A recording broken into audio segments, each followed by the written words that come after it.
On cherche à calculer la limite de un, qui est par définition n fois la somme de k égale 0 à n-1 des 1 sur k au carré plus n au carré. Pour faire ça, on va utiliser le théorème sur les sommes de Riemann en écrivant que un est la énième somme de Riemann pour une fonction f qui est à déterminer. On va donc essayer de faire apparaître un sous la forme 1 sur n fois une somme. Donc ici, en fait, on a divisé par n, on doit donc remultiplier par n carré, fois la somme de k égale 0 à n-1. Et ici, on va diviser en haut et en bas par n au carré. Ce qui donne 1 sur n2 sur k2 sur n2 plus 1. Le n carré en dehors de la somme et celui-là se simplifie. Et on obtient donc un égale 1 sur n fois la somme de k égale 0 à n-1 des 1 sur k sur n au carré plus 1. C'est-à-dire 1 sur n fois la somme de k égale 0 à n-1 des f de k sur n. Ici, la fonction f est donnée par f de x égale 1 sur x au carré plus 1. On a donc, comme la fonction f est continue sur le segment 0, 1, on obtient que un, tant quand n tend vers plus l'infini, vers l'intégrale de 0 à 1 de f de x dx. Pour calculer la limite de un, il s'agit donc de calculer cette intégrale. Or, on sait primitiver la fonction f. 1 sur x2 plus 1, c'est la dérivée de la fonction arctangente. Donc, la limite de un, c'est le crochet de la fonction arctangente prise entre 0 et 1, c'est-à-dire arctangente 1 moins arctangente 0, autrement dit pi sur 4.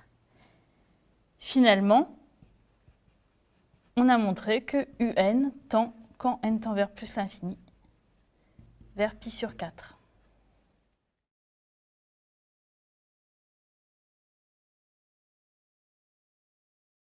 Ici, on cherche à calculer la limite de la suite de Vn, qui est définie par un produit de k égale 1 à n de termes de la forme 1 plus k au carré sur n au carré puissance 1 sur n. Alors évidemment, ce n'est pas sous la forme d'une somme de Riemann, puisqu'on a un produit, mais on remarque que chacun des termes ici dans le produit est strictement positif, donc Vn est aussi strictement positif, et on peut prendre le logarithme.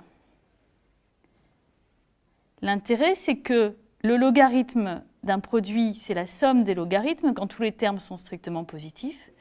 Donc ln de Vn, c'est la somme de k égale 1 à n des logarithmes de toute cette expression puissance 1 sur n, et logarithme de x puissance 1 sur n, c'est 1 sur n fois le logarithme de x.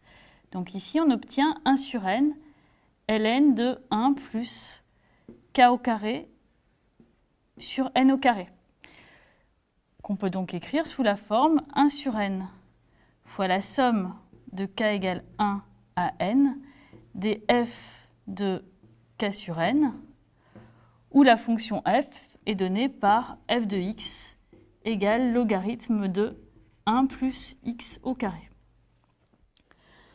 On sait donc que ln de Vn tend quand n tend vers plus l'infini, vers l'intégrale de 0 à 1 de ln de 1 plus x au carré dx, puisque la fonction ln de 1 plus x2 est bien continue sur 0, 1.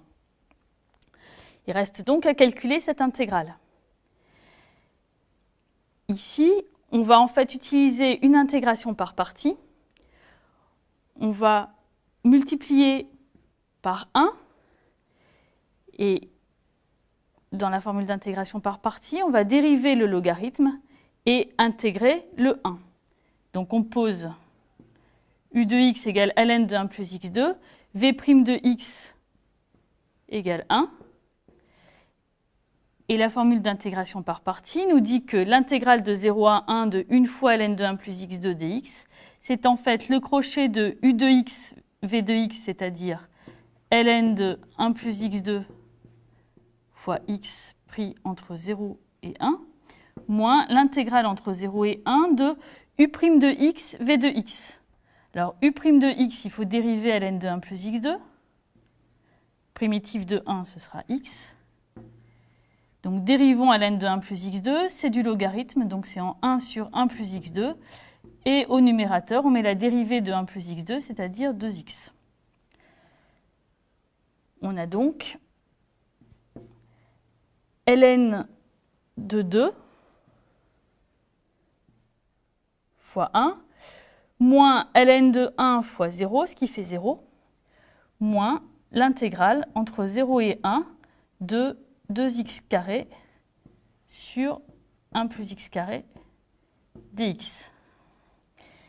Alors ici, on s'aperçoit que le 2x carré qui est au numérateur, on peut l'écrire 2x carré plus 2 moins 2, ce qui donne donc ln de 2,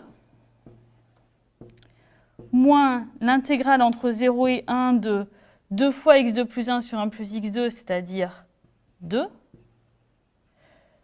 plus l'intégrale entre 0 et 1 de 2 sur 1 plus x carré dx.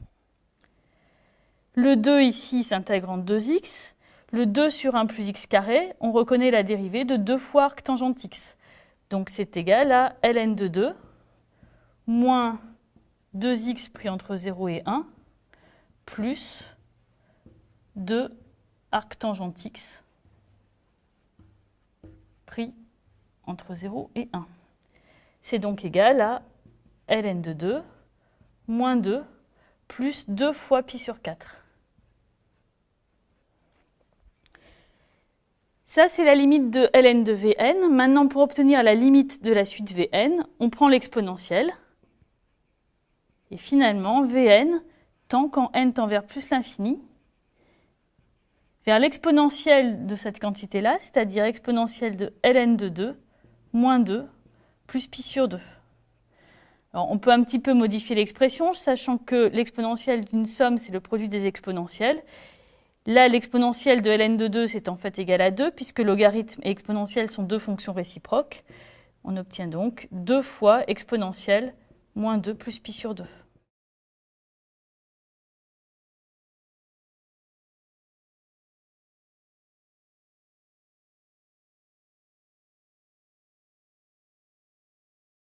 Les sommes de Riemann consistent à construire une suite à partir d'une fonction petit f, et le théorème sur les suites de Riemann donne ensuite la convergence de ces suites vers l'intégrale de a à b de f de t dt. Alors, il s'agit à chaque fois des mêmes expressions, mais par contre, on peut changer les indices de la somme. Donc la première somme de 0 à n-1, la seconde de 1 à n, et la troisième de 0 à n. Dans les trois cas, la convergence de la suite est toujours vers l'intégrale. Alors géométriquement, en fait, la première méthode consiste à utiliser la méthode des rectangles à gauche et la seconde, celle des rectangles à droite. Comme exercice, vous pouvez, à partir de ces formules, étudier la limite des suites suivantes. Xn égale 1 sur n, somme de k égale 0 à n-1 de sinus k pi sur n. Et yn égale somme de k égale 1 à n d1 sur n plus k. Il faut donc choisir correctement la fonction petit f, les paramètres a et b, et enfin calculer une intégrale. Vous pourrez ainsi montrer que la suite xn converge quand n tend vers plus l'infini vers 2 sur pi, et que la suite yn converge vers ln de 2.